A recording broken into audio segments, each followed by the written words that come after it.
Ini janji saya loh.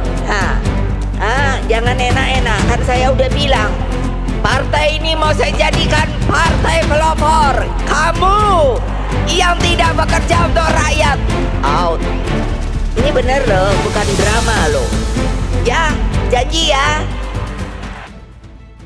Pernahkah Anda bertanya, bagaimana mungkin sebuah partai bisa bertahan begitu lama di puncak kekuasaan? Bagaimana mungkin sejak era reformasi, ada satu nama yang tak pernah tergantikan, Megawati Soekarnoputri, Ketua Umum PDIP, 26 tahun dan belum ada tanda-tanda lengser. Di negara yang katanya demokrasi, mengapa kekuasaan di partai ini justru semakin tersentral? Apakah ini bukti kedikdayaan ideologi atau tanda-tanda dinasti yang perlahan mengakar? Hari ini kita akan membedah satu partai politik yang tidak hanya menjadi pemain utama, tapi juga penentu arah sejarah kontemporer Indonesia. Ya, PDIP, Partai Demokrasi Indonesia Perjuangan. Di balik semua kemenangan pemilu, posisi menteri, hingga presiden yang mereka usung, tersimpan 5 fondasi kuat.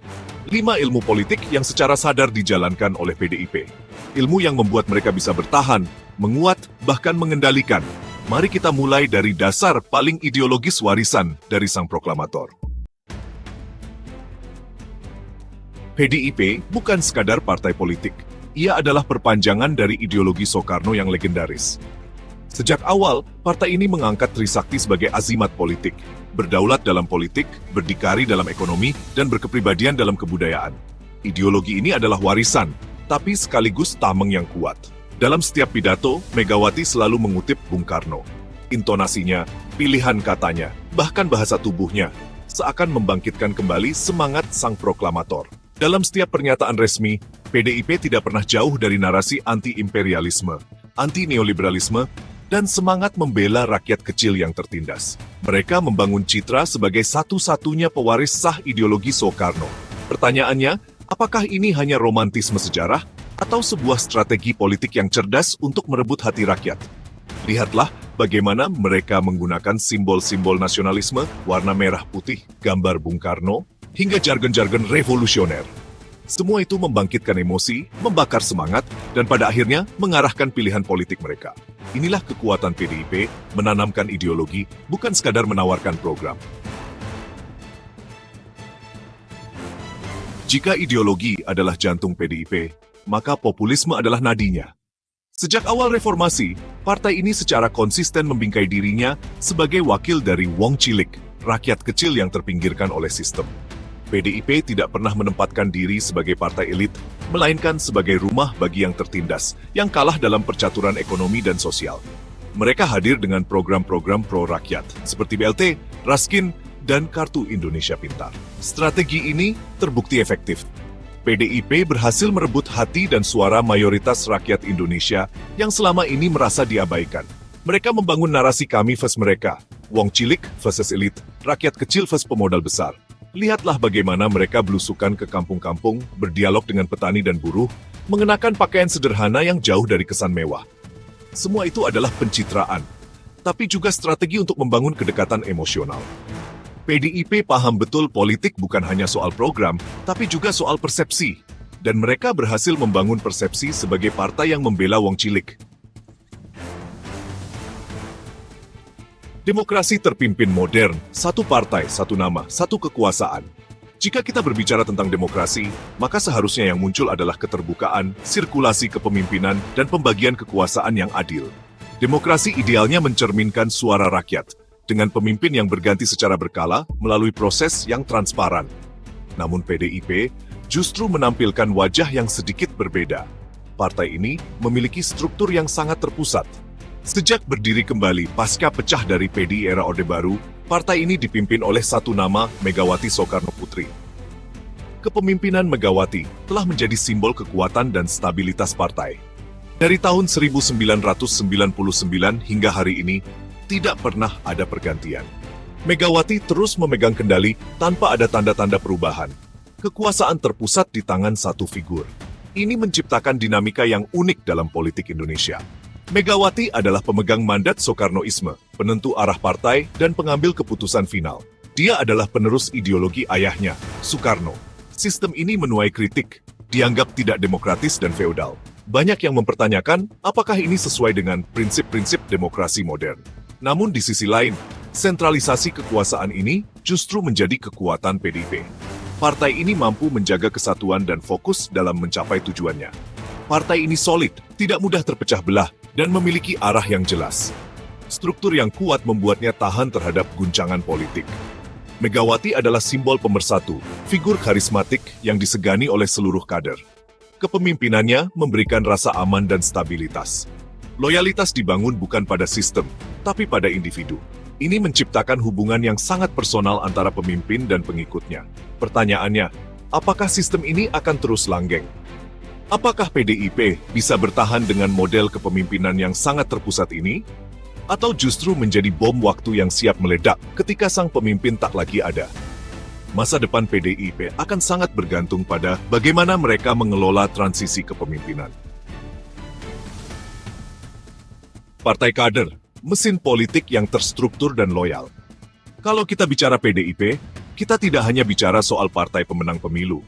Kita bicara tentang sebuah entitas politik yang memiliki sejarah panjang dan pengaruh besar dalam politik Indonesia. Kita bicara tentang mesin politik yang disusun rapi, disiplin, dan berjalan seperti organisasi militer.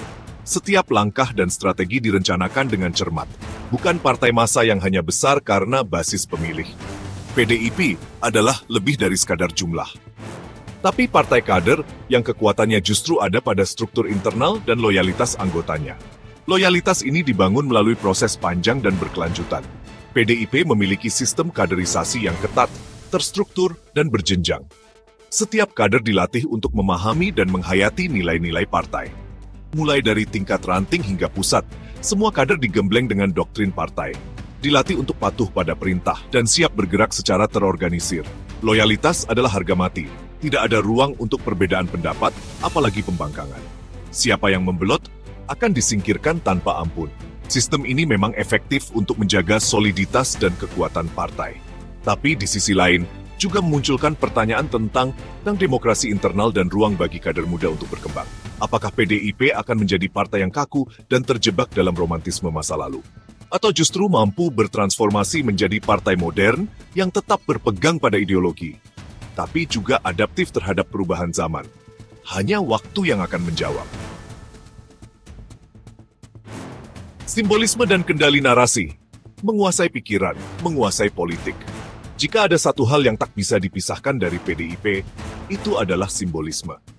Partai ini sangat cermat dalam membangun citra dan narasi, baik di dalam negeri maupun di luar negeri.